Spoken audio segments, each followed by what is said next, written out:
پہلی حیثیت وہ ماں کی حیثیت سے ہے، یعنی اسے جو حقوق ماں کے اعتبار سے ملے ہیں۔ خاندانی طور پر جو اسلام نے حقوق عورت کو دیے ہیں، ان میں سب سے پہلی حیثیت اس کی ماں ہونے کی حیثیت ہے۔ چنانچہ حضور صلی اللہ علیہ وآلہ وسلم نے ماں کے قدموں نیچے جنت کو ٹھہرا کر ماں کو معاشرے کا سب سے زیادہ مکرم اور محترم مقام عطا کیا۔ آپ نے فرمایا کہ سب سے زیادہ حسن سلوک کی مستحق وہ تمہاری ماں ہے۔ ان ابی ہریرہ قال جاء رجل الی رسول اللہ صلی اللہ علیہ وآلہ وسلم، ایک آدمی حضور صلی اللہ علیہ وآلہ وسلم کے پاس آیا۔ اس کو امام بخاری نے نقل کیا، امام مسلم نے اور بہت سارے لوگوں نے، اور عرض کیا یا رسول اللہ من احق الناس بحسن صحابتی، آقا میرے حسن سلوک کا سب سے زیادہ مستحق کون ہے؟ قال امک، آپ نے فرمایا تیری ماں۔ قال ثم من؟ قال ثم امک۔ قال ثم من؟ قال ثم امک۔ قال ثم من؟ قال ثم ابوک۔ فرمایا کہ تمہاری والدہ۔ عرض کی کہ پھر کون ہے؟ فرمایا کہ تمہاری والدہ۔ عرض کی کہ پھر کون ہے؟ فرمایا کہ تمہاری والدہ ہے۔ عرض کی کہ پھر کون ہے؟ فرمایا کہ تمہارا والد ہے۔ تو 3 حقوق ماں کو یعنی عورت کو عطا کیے، اور اس کے بعد باپ کا فرمایا۔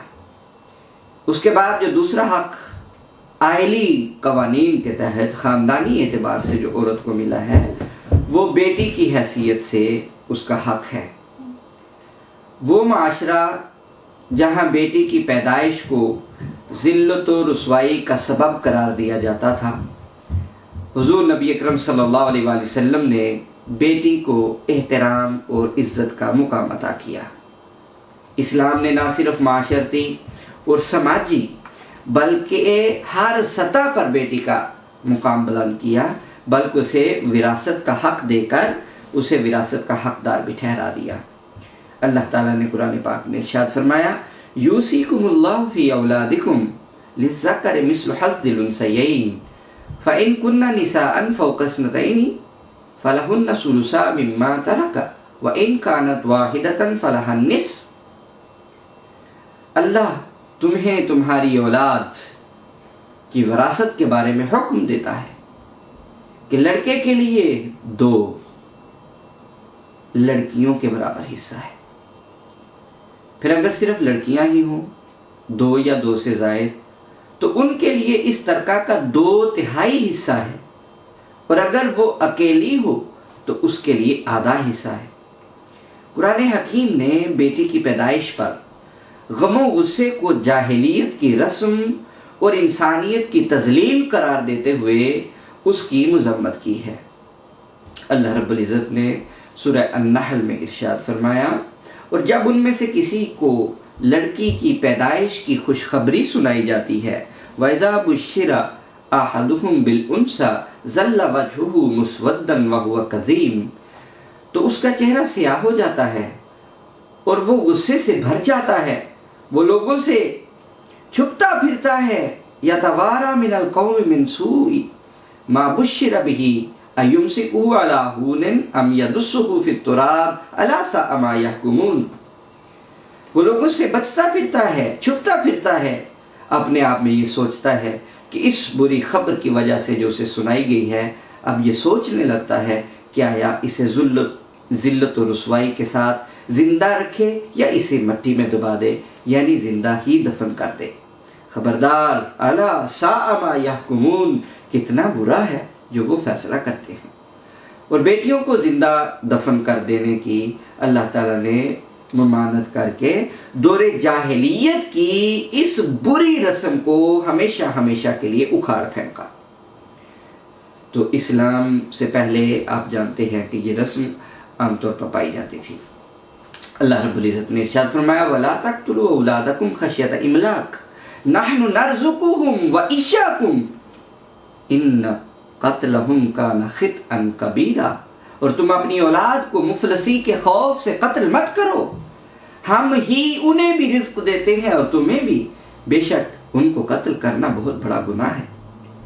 تیسرا حق جو آئلی طور پر اسلام نے عورت کو عطا کیا وہ بہن کی حیثیت سے حق ہے۔ قرآن حکیم میں جہاں عورت کے دیگر معاشرتی اور سماجی درجات کے حقوق کا تعین کیا گیا ہے، وہاں بطور بہن بھی اس کے حقوق بیان کیے گئے ہیں۔ بطور بہن عورت کا وراثت کا حق بیان کرتے ہوئے اللہ تعالیٰ نے ارشاد فرمایا وَإِن كَانَ رَجُلٌ يُورَثُ كَلَالَةً أَوْ امْرَأَةً وَلَهُ أَخٌ أَوْ أُخْتٌ فَلِكُلِّ وَاحِدٍ مِّنْهُمَا السُّدُسُ فَإِن كَانُوا أَكْثَرَ مِنْ ذَلِكَ فَهُمْ شُرَكَاءُ فِي الثُّلُثِ مِنْ بَعْدِ وَصِيَّةٍ يُوصَى بِهَا أَوْ دَيْنٍ غَيْرَ مُضَارٍ۔ اور اگر کسی ایسے مرد یا عورت کی وراثت تقسیم کی جا رہی ہو جس کے نہ ماں باپ ہوں نہ کوئی اولاد، اور اس کا ماں کی طرف سے ایک بھائی یا ایک بہن ہو، یعنی اخیافی بہن ہو، اخیافی بھائی ہو، یعنی وہ باپ کی طرف سے تو بھائی نہیں، ماں کی طرف سے بھائی ہے، تو ان دونوں میں سے ہر ایک کے لیے 6واں حصہ ہے۔ پھر اگر وہ بھائی بہن ایک سے زیادہ ہوں تو سب 1/3 میں شریک ہوں گے۔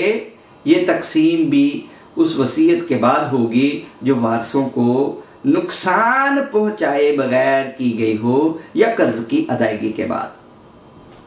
اور اسی طرح یستفتونک قل اللہ یفتیکم فی الکلالۃ ان امرؤ ہلک لیس لہ ولد ولہ اخت فلہا نصف ما ترک وہو یرثها ان لم یکن لہا ولد فإن كانت اثنتین فلہما الثلثان مما ترک وَإِن كَانُوا إِخْوَةً رِجَالًا أَوْ نِسَاءً فَلِلذَّكَرِ مِثْلُ حَظِّ الْأُنثَيَيْنِ۔ لوگ آپ سے دریافت کرتے ہیں، فرما دیجئے کہ اللہ تمہیں بغیر اولاد اور بغیر والدین کے فوت ہونے والے یعنی کلالہ کی وراثت کے بارے میں یہ حکم دیتا ہے کہ جس کی نہ تو اولاد ہوتی ہے اور نہ ہی اس کے والدین ہوتے ہیں، تو ایسے لوگوں کے لیے اللہ تعالیٰ یہ حکم دیتا ہے کہ اگر کوئی ایسا شخص فوت ہو جائے جو بے اولاد ہو مگر اس کی بہن ہو تو اس کے لیے اس مال کا آدھا حصہ ہے جو اس نے چھوڑا ہے، اور اگر اس کے برعکس بہن کا لالا ہو تو اس کے مرنے کی صورت میں اس کا بھائی اس بہن کا وارث کامل ہوگا۔ اگر اس بہن کی کوئی اولاد نہ ہو تو تب پھر اگر کلالہ بھائی کی موت پر 2 بہنیں وارث ہوں تو ان کے لیے اس مال کا 2/3 حصہ ہے جو اس نے چھوڑا ہے، اور اگر بصورت کلالہ مرحوم کے چند بھائی بہن مرد بھی ہوں اور عورتیں بھی وارث ہوں تو پھر ہر ایک مرد کا حصہ 2 عورتوں کے برابر ہوگا۔ تو معلوم ہوا کہ اللہ رب العزت نے بہن کو کتنا زیادہ حق عطا کیا ہے۔ اور چوتھی حیثیت اس کی جو آئلی زندگی میں ہے وہ بیوی کی حیثیت سے اس کا حق ہے۔ قرآن حکیم میں اللہ تعالیٰ نے نسل انسانی کی بقا اور اس کے تسلسل کے لیے شادی شدہ زندگی یعنی ازدواجی زندگی اور خاندانی رشتے جو ہیں ان کو اپنی نعمت قرار دیا ہے۔ واللہ جعل لکم من انفسکم ازواجا وَجَعَلَ لَكُم مِّنْ أَزْوَاجِكُمْ بَنِينَ وَحَفَدَةً وَرَزَقَكُم مِّنَ الطَّيِّبَاتِ أَفَبِالْبَاطِلِ يُؤْمِنُونَ وَبِنِعْمَةِ اللَّهِ هُمْ يَكْفُرُونَ۔ اور اللہ نے تم ہی سے تمہارے لیے جوڑے پیدا فرمائے ہیں اور تمہارے جوڑوں یعنی بیویوں سے تمہارے لیے بیٹے پوتے اور نواسے پیدا فرمائے اور تمہیں پاکیزہ رزق عطا فرمایا، تو کیا پھر بھی وہ حق کو چھوڑ کر باطل پر ایمان رکھتے ہیں اور اللہ کی نعمت سے وہ ناشکری کرتے ہیں؟ دوسرے مقام پر بیوی کا رشتہ یعنی بیویوں سے بچے عطا کیے، بیوی کے رشتے کی اہمیت اور اس سے حسن سلوک کو اللہ تعالیٰ نے فرمایا أُحِلَّ لَكُمْ لَيْلَةَ الصِّيَامِ الرَّفَثُ إِلَىٰ نِسَائِكُمْ هُنَّ لِبَاسٌ لَكُمْ وَأَنْتُمْ لِبَاسٌ لَهُنَّ عَلِمَ اللَّهُ أَنَّكُمْ كُنْتُمْ تَخْتَانُونَ أَنفُسَكُمْ فَتَابَ عَلَيْكُمْ وَعَفَا عَنْكُمْ فَالْآنَ بَاشِرُوهُنَّ وَابْتَغُوا مَا كَتَبَ اللَّهُ لَكُمْ وَكُلُوا وَاشْرَبُوا حَتَّى يَتَبَيَّنَ لَكُمُ الْخَيْطُ الْأَبْيَضُ مِنَ الْخَيْطِ الْأَسْوَدِ مِنَ الْفَجْرِ ثُمَّ أَتِمُّوا الصِّيَامَ إِلَى اللَّيْلِ ولا تباشروهن وانتم عاکفون فی المساجد تلک حدود اللہ فلا تقربوها کذالک یبین اللہ آیاتہ للناس لعلہم یتقون۔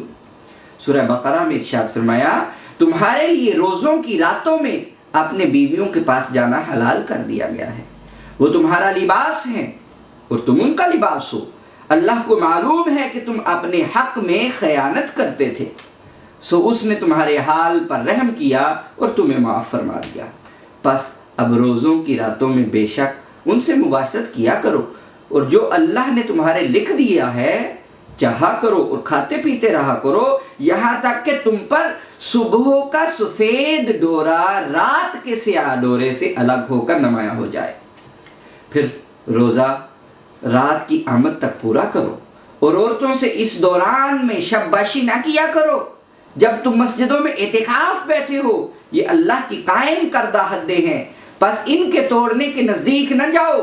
اسی طرح اللہ لوگوں کے لیے اپنی آیتیں کھول کر بیان کرتا ہے تاکہ وہ پرہیزگاری اختیار کرے، اور اسی طرح ارشاد فرمایا والمطلقات یتربصن بانفسهن ثلاثة قروء ولا يحل لهن ان يكتمن ما خلق الله في ارحامهن ان كن يؤمن بالله واليوم الاخر وبعولتهن احق بردهن في ذلك ان ارادوا اصلاحا ولهن مثل الذي عليهن بالمعروف وللرجال عليهن درجة والله عزيز حكيم۔ سورہ بقرہ میں ارشاد فرمایا اور طلاق یافتہ عورتیں اپنے آپ کو 3 حیض تک روکے رکھیں، اور ان کے لیے جائز نہیں کہ وہ اسے چھپائیں جو اللہ نے ان کے رحموں میں پیدا فرما دیا ہو، اس لیے کہ اگر وہ پریگننٹ ہو، اگر ان کے رحم میں بچہ ہو تو پھر ان کی جو مدت عدت ہے وہ بڑھ جائے گی، لہذا اللہ تعالیٰ نے فرمایا کہ ان کے لیے جائز نہیں ہے کہ وہ ان یکتمن ما خلق اللہ فی ارحامہن، جو اللہ تعالیٰ نے ان کے رحموں میں پیدا کیا ہے اس کو چھپائیں، یہ ان کے لیے درست نہیں ہے اگر وہ قیامت کے دن پر ایمان رکھتی ہے۔ اس مدت کے اندر ان کے شوہروں کو انہیں پھر اپنی زوجیت میں لوٹانے کا حق زیادہ ہے اگر وہ اصلاح کا ارادہ کر لیں، اور دستور کے مطابق عورتوں کے بھی مردوں پر اسی طرح حقوق ہیں جیسے مردوں کے عورتوں پر، البتہ مردوں کو ان پر فضیلت ہے اور اللہ بڑا غالب بڑی حکمت والا ہے۔ یہاں پر عورت کو بیوی کو حقوق دیا، فرمایا کہ اس کو بھی ویسا ہی حق ہے جیسا کہ مرد کو عورت پر حق ہے، ہاں فضیلت ہے وہ ایک اور اعتبار سے فضیلت ہے۔ اسی طرح اللہ تعالیٰ نے فرمایا وَلَكُمْ نِصْفُ مَا تَرَكَ أَزْوَاجُكُمْ إِن لَّمْ يَكُن لَّهُنَّ وَلَدٌ فَإِن كَانَ لَهُنَّ وَلَدٌ فَلَكُمُ الرُّبُعُ مِمَّا تَرَكْنَ مِن بَعْدِ وَصِيَّةٍ يُوصِينَ بِهَا أَوْ دَيْنٍ وَلَهُنَّ الرُّبُعُ مِمَّا تَرَكْتُمْ إِن لَّمْ يَكُن لَّكُمْ وَلَدٌ فَإِن كَانَ لَكُمْ وَلَدٌ فَلَهُنَّ الثُّمُنُ مِمَّا تَرَكْتُم مِن بَعْدِ وَصِيَّةٍ تُوصُونَ بِهَا أَوْ دَيْنٍ۔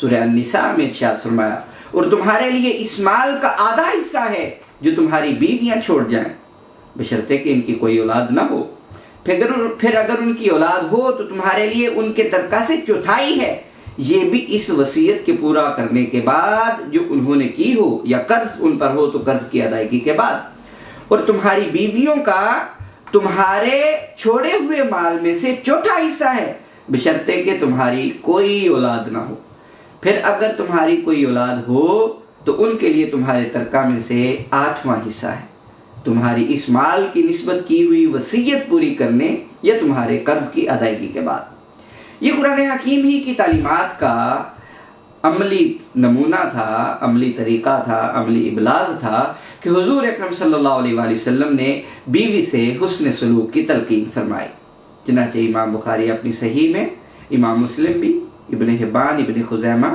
سب نقل کرتے ہیں عن ابن عباس رضی اللہ عنہما قال جاء رجل الى النبي صلی اللہ علیہ وسلم فقال یا رسول اللہ انی كتبت في غزوة كذا وكذا وامرأتي حاجة قال ارجع فحج مع امرأتك۔ ابن عباس سے روایت ہے کہ حضور صلی اللہ علیہ وسلم کی بارگاہ میں ایک شخص حاضر ہو کر عرض گزار ہوا، یا رسول اللہ میرا فلاں فلاں غزوہ میں نام لکھ لیا گیا ہے اور میری بیوی حج کرنے جا رہی ہے۔ آپ نے فرمایا جاؤ، واپس چلے جاؤ اور اپنی بیوی کے ساتھ جا کر حج کرو۔ سبحان اللہ۔ اور اسی تعلیم پر صحابہ کرام عمل پیرا رہے۔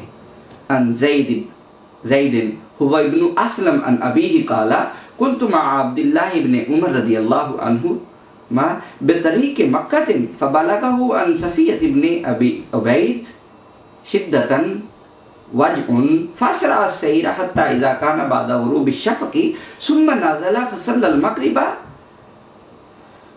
زید بن اسلم اپنے والد سے روایت کرتے ہیں کہ میں مکہ مکرمہ کے سفر میں حضرت عبداللہ ابن عمر رضی اللہ عنہما کے ساتھ تھا۔ انہیں اپنی زوجہ محترمہ حضرت صفیہ بنت ابی عبید کے بارے میں خبر پہنچی کہ وہ سخت بیمار ہے۔ انہوں نے رفتار تیز کر دی اور مغرب کے بعد جب شفق غائب ہو گئی تو سواری سے اترے اور مغرب کی نماز ادا کر کے نماز عشاء بھی اس کے ساتھ ملا کر پڑھ لی، اور فرمایا کہ میں نے حضور صلی اللہ علیہ وسلم کو دیکھا کہ جب آپ کو سفر طے کرنے میں جلدی ہوتی تو مغرب میں دیر کر کے مغرب اور عشاء کو جمع فرما لیتے تھے۔ اذا جد به سیرا اخر المغرب وجمع بینہما۔ تو معلوم ہوا کہ عورت کی وجہ سے عورت کو تکلیف ہوئی تو رسول اللہ صلی اللہ علیہ وسلم کے صحابہ کرام اپنے سفر میں جلدی کر کے بلکہ مغرب میں تاخیر کر کے اسے عشاء کے ساتھ پڑھا تاکہ اپنی بیوی کی تیمارداری کے لیے آسانی کے ساتھ وہاں پر پہنچ جائیں۔ اور اس کے بعد یہ چند حقوق تو ایسے تھے جو خاندانی طور پر حقوق ہیں عائلی زندگی میں اپنے گھر کے اندر، لیکن کچھ حقوق ہیں جو عورت کی شادی شدہ زندگی کے حقوق ہیں جنہیں ازدواجی حقوق کہا جاتا ہے۔ رسول اللہ صلی اللہ علیہ وسلم کی عطا کردہ تعلیمات کی روشنی میں عورت کے لیے جو حقوق ہمارے سامنے نظر آتے ہیں وہ حقوق یہ ہے کہ اسے شادی کا حق ہے۔ اسلام سے قبل عورتوں کو مردوں کی ملکیت اور ان کی پراپرٹی تصور کیا جاتا تھا اور انہیں نکاح کا حق حاصل نہ تھا۔ اسلام نے عورت کو نکاح کا حق دیا کہ جو یتیم ہو، باندی ہو یا متعلقہ شریعت کے مقرر کردہ اصول اور ضوابط کے اندر رہتے ہوئے انہیں نکاح کے حق سے محروم نہیں کیا جا سکتا۔ وَإِذَا طَلَّقْتُمُ النِّسَاءَ فَبَلَغْنَ أَجَلَهُنَّ فَلَا تَعْضُلُوهُنَّ أَن يَنكِحْنَ أَزْوَاجَهُنَّ إِذَا تَرَاضَوْا بَيْنَهُم بِالْمَعْرُوفِ البقرہ۔ اور جب تم عورتوں کو طلاق دو اور وہ اپنی عدت پوری ہونے کو آ پہنچے تو جب وہ شرعی دستور کے مطابق باہم رضامند ہو جائیں تو انہیں اپنے شوہروں سے نکاح کرنے سے مت روکو۔ وَالَّذِينَ يُتَوَفَّوْنَ مِنْكُمْ وَيَذَرُونَ أَزْوَاجًا يَتَرَبَّصْنَ بِأَنفُسِهِنَّ أَرْبَعَةَ أَشْهُرٍ وَعَشْرًا فَإِذَا بَلَغْنَ أَجَلَهُنَّ فَلَا جُنَاحَ عَلَيْكُمْ فِيمَا فَعَلْنَ فِي أَنفُسِهِنَّ بِالْمَعْرُوفِ وَاللَّهُ بِمَا تَعْمَلُونَ خَبِيرٌ۔ سورہ بقرہ میں ہی ارشاد فرمایا، اور جو تم میں سے جو فوت ہو جائیں اور اپنی بیویاں چھوڑ جائیں تو وہ اپنے آپ کو 4 ماہ 10 دن تک انتظار میں روکے رکھیں، پھر جب وہ اپنی عدت پوری ہونے کو آ پہنچے تو پھر جو کچھ وہ شرعی دستور کے مطابق اپنے حق میں کریں، تم پر اس معاملہ میں کوئی مواخذہ نہیں، اور جو کچھ تم کرتے ہو اللہ اس سے اچھی طرح باخبر ہے۔ وَآتُوا النِّسَاءَ صَدُقَاتِهِنَّ نِحْلًا فَإِن طِبْنَ لَكُمْ عَنْ شَيْءٍ مِّنْهُ نَفْسًا فَكُلُوهُ هَنِيئًا مَرِيًّا۔ اور عورتوں کو ان کے مہر خوش دلی سے ادا کر دیا کرو، پھر اگر وہ اس مہر میں سے کچھ تمہارے لیے اپنی خوشی سے چھوڑ دیں تو تب اسے اپنے لیے سازگار اور خوشگوار سمجھ کر کھا جاؤ، یعنی کھا لیا کرو۔ وَأَنكِحُوا الْأَيَامَ مِنْكُمْ وَالصَّالِحِينَ مِنْ عِبَادِكُمْ وَإِمَائِكُمْ إِن يَكُونُوا فُقَرَاءَ۔ اور تم اپنے مردوں اور عورتوں میں سے ان کا نکاح کر دیا کرو جو بغیر ازدواجی زندگی کے رہ رہے ہوں، اور اپنے باصلاحیت غلاموں اور باندیوں کا نکاح کر دیا کرو اگر وہ محتاج ہوں۔ یکونوا فقراء یغنیہم اللہ من فضلہ واللہ واسع علیم۔ اللہ اپنے فضل سے انہیں غنی کر دے گا اور اللہ بڑی وسعت والا، بڑے علم والا ہے۔ اگرچہ کئی معاشرتی اور سماجی حکمتیں ہیں، ان کے پیش نظر اسلام نے مردوں کو 1 سے زائد شادیوں کا حق دیا، مگر اسے بیویوں کے مابین عدل و انصاف سے مشروط ٹھہرایا اور اس صورت میں جب مرد ایک سے زائد بیویوں میں عدل قائم نہ رکھ سکیں انہیں ایک ہی نکاح کرنے کی تلقین کی۔ وَإِنْ خِفْتُمْ أَلَّا تُقْسِطُوا فِي الْيَتَامَى فَانكِحُوا مَا طَابَ لَكُم مِّنَ النِّسَاءِ مَثْنَىٰ وَثُلَاثَ وَرُبَاعَ فَإِنْ خِفْتُمْ أَلَّا تَعْدِلُوا فَوَاحِدَةً أَوْ مَا مَلَكَتْ أَيْمَانُكُمْ ذَلِكَ أَدْنَىٰ أَلَّا تَعُولُوا۔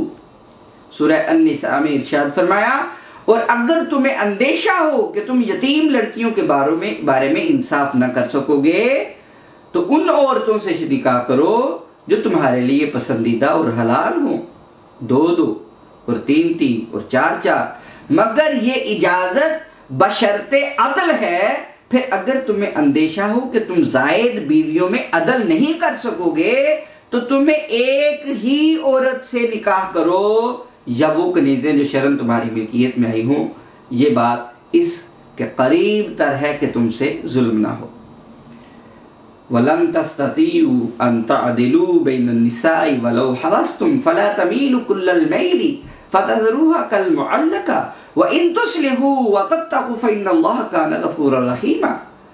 اور تم ہرگز اس بات کی طاقت نہیں رکھتے کہ ایک سے زائد بیویوں کے درمیان پورا عدل کر سکو اگرچہ تم کتنا ہی چاہو، بس ایک کی طرف پورے میلانے تباہ کے ساتھ یوں نہ جھک جاؤ کہ دوسری کو درمیان میں لٹکتی ہوئی چیز کی طرح چھوڑ دو۔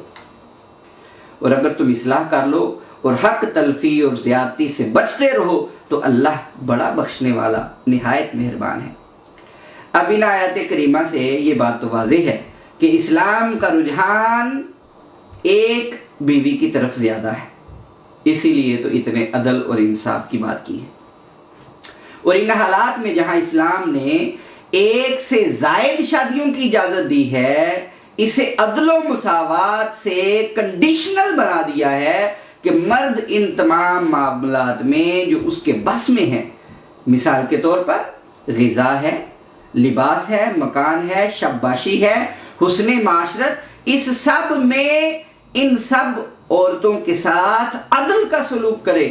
گویا ایک سے زائد شادیوں کا قرآنی فرمان حکم نہیں بلکہ اجازت ہے، جو بعض حالات میں، بڑے ہی کڑے حالات میں اگر کسی کو ضرورت پڑتی ہے تو اس کی اجازت اسے مل جاتی ہے۔ جنگ ہے، حادثات ہیں، طبی طور پر کوئی کمزور ہے، طبی حالات ایسے ہیں، بعض اوقات ایسی صورت پیدا کر دیتے ہیں ایسے حالات کہ معاشرے میں اگر ایک سے زائد شادیوں پر پابندی عائد ہو تو وہ سنگین سماجی مشکلات کا شکار ہو جائے، جس کے اکثر مثالیں ان معاشروں میں دیکھی جا سکتے ہیں جہاں ایک سے زیادہ شادیوں پر قانونی پابندی ہوتی ہے۔ کسی کی بیوی شدید بیمار ہو جائے جو اس کا ازدواجی حق ہے اسے پورا نہ کر سکتی ہو، کسی کا بچہ نہیں ہے، تو ایسے حالات میں کوئی جنگ کے حالات ایسے آ گئے ہیں، حادثات ایسے ہو گئے ہیں، بیوی کے ساتھ کوئی ایسا حادثہ ہو گیا ہے، تو اگر ایک سے زائد شادیوں پر پابندی لگا دی جاتی تو بہت سے سنگین سماجی مشکلات جو تھیں وہ سامنے آ سکتی تھیں۔ اور آپ جانتے ہیں جن معاشروں میں ایک سے زائد شادیوں پر پابندی ہے تو پابندی کے باوجود وہ لوگ گناہ کا ارتکاب کرتے ہیں۔ جہاں ایک سے زیادہ شادیوں پر قانونی پابندی ہوتی ہے وہ گناہ کا ارتکاب کرتے ہیں، لیکن اسلام نے تصور عدل دے کر رکھا تو ایک شادی کی طرف ہی توجہ، لیکن بشرطے اگر ضرورت پڑے اور وہ عدل بھی کر سکتا ہو تو وہاں پر 4 تک کی اجازت دے دی۔ وہ معاشرہ جس معاشرے میں اسلام سب سے پہلے رونما ہوا وہاں 10 شادیاں کرنے کا رواج تھا اور ہر طرح کی جنسی بے اعتدالی عام تھی۔ 10 شادیوں کے باوجود جنسی بے اعتدالی عام تھی، اسلام نے اسے حرام ٹھہرایا اور شادیوں کو صرف 4 تک لمیٹڈ کر کے عورت کے تقدس اور سماجی حقوق کو مکمل طور پر تحفظ فراہم کر دیا۔ اس کے بعد عورت کو ایک خاص حق عطا کیا کہ جب وہ بالغ ہو جائے تو بالغ ہونے کے بعد اسے اپنے فیصلے کرنے کا اختیار ہے۔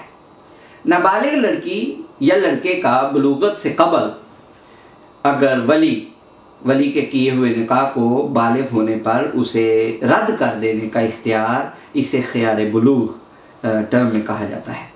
اسلام نے خواتین کو ازدواجی حقوق عطا کرتے ہوئے یہ خیار بلوغ کا حق عطا کیا، جو اسلام کے نزدیک انفرادی حقوق کے باب میں ذاتی اختیار کی حیثیت رکھتا ہے، یعنی اسے یہ ذاتی اختیار عطا کر دیا۔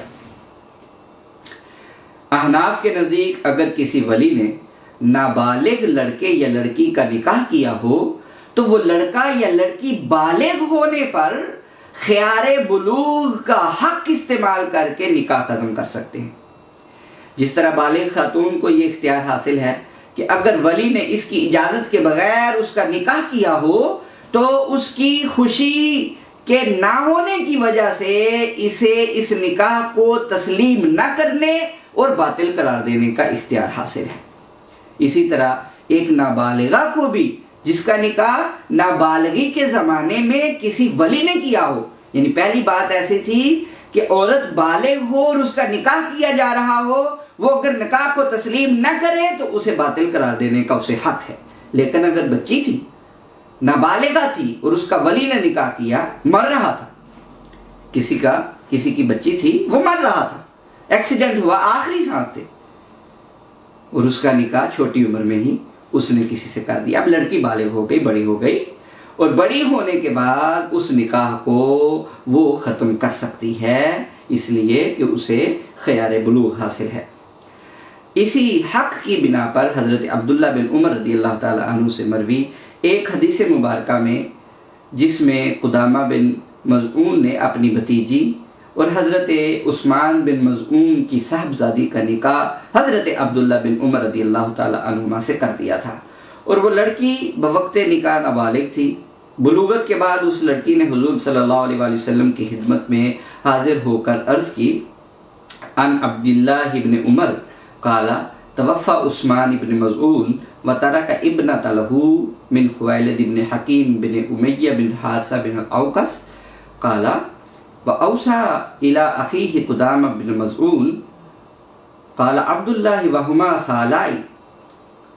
رسول اللہ صلی اللہ علیہ وآلہ وسلم سے کے صحابی حضرت عبداللہ ابن عمر رضی اللہ تعالی عنہ سے مروی ہے کہ عثمان بن مظعون فوت ہوئے اور پسماندگان میں خویلہ بنت حکیم بن امیہ بن حارث بن اوقس سے ایک بیٹی چھوڑی اور اپنے بھائی قدامہ بن مظعون کی وصیت کی۔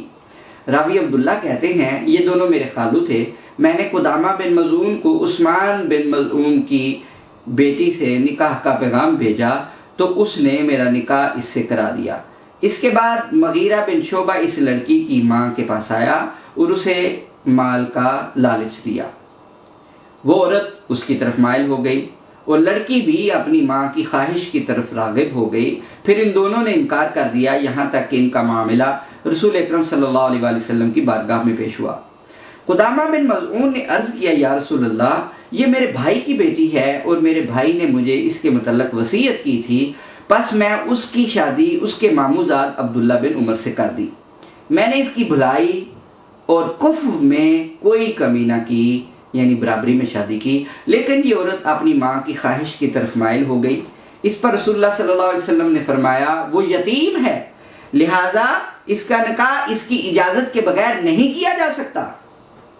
راوی کہتے ہیں اس کے بعد میرا اس کے مالک بننے کا جھگڑا ہی ختم ہو گیا اور اس نے مغیرہ سے شادی کر لی۔ ایک دوسری سند کے ساتھ مروی حدیث میں ان الفاظ کا اضافہ ہے کہ پس حضور صلی اللہ علیہ وآلہ وسلم نے اس کی علیحدگی کا حکم دیا اور فرمایا، یتیم بچیوں کا نکاح ان کی اجازت کے بغیر نہ کیا جائے، پس اگر وہ خاموش رہیں تو وہی ان کی اجازت ہے۔ اس کے بعد جو ازدواجی زندگی میں عورت کو حق ہے وہ مہر کا حق ہے۔ اسلام نے عورت کو ملکیت کا حق عطا کیا۔ عورت کے جو حق ملکیت ہے اس کی ایک بڑی خوبصورت شکل اس کی حق ملکیت کی جہیز اور مہر کا حق شامل ہے۔ قرآن حکیم نے مردوں کو نہ صرف عورتوں کی ضروریات کا کفیل بنایا بلکہ انہیں تلقین کی کہ اگر وہ مہر کی شکل میں ڈھیروں مال بھی دے چکے ہوں تو واپس نہ لے، کیونکہ وہ عورت کی ملکیت بن چکا ہے۔ وَإِنْ أَرَدْتُمُ اسْتِبْدَالَ زَوْجٍ مَكَانَ زَوْجٍ وَآتَيْتُمْ إِحْدَاهُنَّ قِنْطَارًا فَلَا تَأْخُذُوا مِنْهُ شَيْئًا أَتَأْخُذُونَهُ بُهْتَانًا وَإِثْمًا مُبِينًا۔ سورہ نساء میں فرمایا اور اگر تم ایک بیوی کے بدلے دوسری بیوی بدلنا چاہو اور تم اسے ڈھیروں مال دے چکے ہو تب بھی اس میں سے کچھ واپس مت لو، کیا تم بہتان تراشی کے ذریعے اور کھلا گناہ کر کے وہ مال واپس لوگے؟ لا جناح علیکم ان طلقتم النساء ما لم تمسوهن او تفرضوا لهن فریضۃ ومتعوهن علی الموسع قدره وعلی المقتر قدره متاعا بالمعروف حقا علی المحسنین۔ سورہ البقرہ میں ارشاد فرمایا تم پر اس بات میں بھی کوئی گناہ نہیں کہ اگر تم نے اپنی منکوحہ عورتوں کو ان کے چھونے یا ان کے مہر مقرر کرنے سے بھی پہلے طلاق دے دی ہے تو انہیں ایسی صورت میں مناسب خرچہ دے دو، وسعت والے پر اس کی حیثیت کے مطابق لازم ہے اور تنگ دست پر اس کی حیثیت کے مطابق۔ بہرحال یہ خرچ مناسب طریق پر دیا جائے، یہ بھلائی کرنے والوں پر واجب ہے۔ آج بھی الحمدللہ اسلامی کورٹس میں خواتین اپنے حقوق جب مانگتی ہیں تو انہیں یہ سارا حق خرچے کا عطا کیا جاتا ہے۔ اس کے بعد جو اسلام نے عورت کو ازدواجی زندگی میں حق دیا ہے وہ اس کا حقوق زوجیت ہے۔ مرد پر اب یہ بھی ذمہ داری عائد ہوتی ہے کہ وہ حتی الوسع حقوق زوجیت ادا کرنے سے دریغ نہ کرے۔ جاہلیت میں یہ رواج تھا کہ اگر خاوند بیوی کو دک کرنا چاہتا تو قسم کھا لیتا کہ میں بیوی سے مقاربت نہیں کروں گا، اسے اصطلاح میں ایلا کہتے ہیں۔ اس طرح عورت معلقہ ہو کر رہ جاتی، نہ اسے طلاق دیتا اور نہ ہی وہ بیوی کی حیثیت سے اس کے ساتھ مقاربت کر سکتی، اور نہ ہی اسے طلاق دیتا اور نہ ہی وہ بیوہ ہوتی، اور شادی کرنے کا تو پھر تصور ہی نہیں ہو سکتا تھا، لہٰذا وہ شوہر والی نہیں بن سکتی تھی۔ شوہر نے تو اس سے قطع تعلق کر لیا تھا اور دوسرے سے شادی کر نہیں سکتی تھی، تو یہ رویہ درست نہیں تھا، کیونکہ جو چیز اللہ تعالیٰ نے انسان کے لیے حلال ٹھہرائی ہے انسان کا کوئی حق نہیں کہ اسے اپنے اوپر حرام قرار دے لے۔ چنانچہ اللہ تعالیٰ نے قرآن پاک میں سورہ البقرہ میں ارشاد فرمایا للذین یولون من نسائہم تربص 4 اشہر فإن فاؤوا فإن اللہ غفور رحیم۔ جو لوگ اپنی بیویوں کے قریب نہ جانے کی قسم کھا لیں تو ان کے لیے 4 ماہ کی مہلت ہے، پھر اگر وہ اس مدت کے اندر رجوع کر لیں اور آپس میں ملاپ کر لیں تو اللہ رحمت سے بخشنے والا ہے۔ یعنی اگر بیوی کی کسی غلطی کی وجہ سے تم نے یہ قسم کھائی ہے تو عفو درگزر کرتے ہوئے اسے معاف کر دو، اور اگر کسی معقول سبب کے بغیر تم نے یوں ہی قسم کھا لی تھی تو قسم کا کفارہ دے کر رجوع کر لو، اللہ تعالیٰ تمہاری غلطیوں کو بخش دے گا۔ اگر خاوند 4 ماہ تک رجوع نہ کرے تو پھر بعض فقہا کے نزدیک خود بخود طلاق واقع ہو جائے گی۔ حضرت عبداللہ ابن عمر بن العاص بیان کرتے ہیں کہ رسول اللہ صلی اللہ علیہ وآلہ وسلم نے ارشاد فرمایا قال النبی انک لتصوم الدہر وتقوم اللیل فقلت نعم۔ امام بخاری نے اس کو روایت کیا، امام مسلم نے، امام ترمذی نے، دارمی نے، ابن حبان نے، ابن خزیمہ، بیہقی، حیثمی، ابن کثیر سب نے اس کو روایت کیا کہ رسول اللہ صلی اللہ علیہ وآلہ وسلم نے ارشاد فرمایا، کس کو؟ حضرت عبداللہ بن عمر بن العاص فرماتے ہیں کہ فرمایا تم ہمیشہ روزہ رکھتے ہو اور ہمیشہ قیام کرتے ہو؟ میں گزار ہوا جی ہاں۔ اگر ایسا کرتے رہو گے تو فرمایا تمہاری آنکھوں میں گھڑے پڑ جائیں گے، ساری رات جاگتے ہو، سارا دن روزہ رکھتے ہو، رات کو جاگتے ہو، اللہ کی عبادت کرتے ہو، اللہ اکبر۔ آقا علیہ السلام نے فرمایا اگر تم ہمیشہ ایسا ہی کرتے رہو گے تو تمہاری آنکھیں اندر کو دھنس جائیں گی، گھڑے پڑ جائیں گے اور تمہارا جسم بے جان ہو جائے گا، اور پھر ہر مہینے میں 3 روزے رکھنا گویا ہمیشہ روزہ رکھنا ہے۔ اللہ اکبر۔ اس میں کیا خوبصورتی کے ساتھ اشارہ عورت کی ازدواجی زندگی اور اس کے ساتھ جو مقاربت کا تعلق ہے اس کو کتنے حسن کے ساتھ بیان کیا گیا ہے کہ تمہارا جسم بے جان ہو جائے گا۔ فرمایا 3 مہینے میں اگر روزے رکھ لیتے ہو تو یہ 3 پورے مہینے میں روزے رکھنے کے برابر ہو جائیں گے۔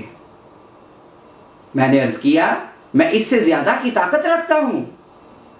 فرمایا داؤد والے روزے رکھ لیا کرو جو 1 دن روزہ رکھتے اور 1 دن نہیں رکھتے تھے۔ اور جب دشمن سے مقابلہ ہوتا تو پیٹھ نہیں دکھاتے تھے۔ عبادت میں زیادہ شغف، عبادت میں زیادہ دلچسپی بھی بیوی سے بے توجہی کا باعث بن سکتی تھی اور بن سکتی ہے۔ آج لوگ 40 دن کے لیے اپنی بیویوں کو عبادت کی غرض سے، نیت نیک ہوتی ہے، سال کے لیے اپنی بیویوں بچوں کو چھوڑ کر تبلیغ کے لیے اور ایسے کاموں کے لیے چلے جاتے ہیں اور اپنی ازدواجی زندگی کا بالکل کوئی خیال نہیں رکھتے۔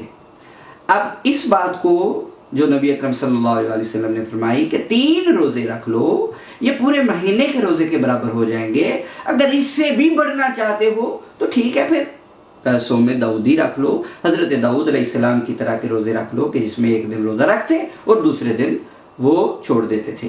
ہوتا یہ ہے انسان جب عبادت میں زیادہ شغف رکھتا ہے تو بیوی سے بے توجہی کا باعث بن جاتا ہے۔ اگر خاوند دن بھر روزے رکھے اور راتوں کو نمازیں پڑھتا رہے، چلے چپلوں پر چلا جائے، تو ظاہر ہے کہ وہ بیوی کے حقوق ادا کرنے سے قاصر رہے گا۔ حضور اکرم صلی اللہ علیہ وسلم نے اسی لیے صوم وصال یعنی روزے پر روزہ رکھنے سے منع فرمایا ہے اور زیادہ سے زیادہ صوم داؤدی کی اجازت دی ہے کہ ایک دن روزہ رکھو اور ایک دن نہ رکھو۔ اسی طرح عبادت میں بھی اعتدال کا حکم فرمایا ہے۔ حضرت ابو جحیفہ رضی اللہ تعالی عنہ سے روایت ہے کہ رسول اللہ صلی اللہ علیہ وسلم نے حضرت سلمان فارسی، اس کو امام بخاری نے، امام ترمذی، ابو یعلا واسطی، ابن عبد البر اور امام زیلعی نے ذکر کیا ہے کہ حضرت ابو جحیفہ سے روایت ہے کہ آپ نے حضرت سلمان فارسی اور حضرت ابو درداء رضی اللہ عنہما کے درمیان بھائی چارہ کرا دیا تھا۔ حضرت سلمان ایک روز حضرت ابو درداء کے مکان پر گئے، ام درداء کو غمگین دیکھا تو حضرت سلمان نے ان سے پوچھا، کہو یہ کیا حال کر رکھا ہے؟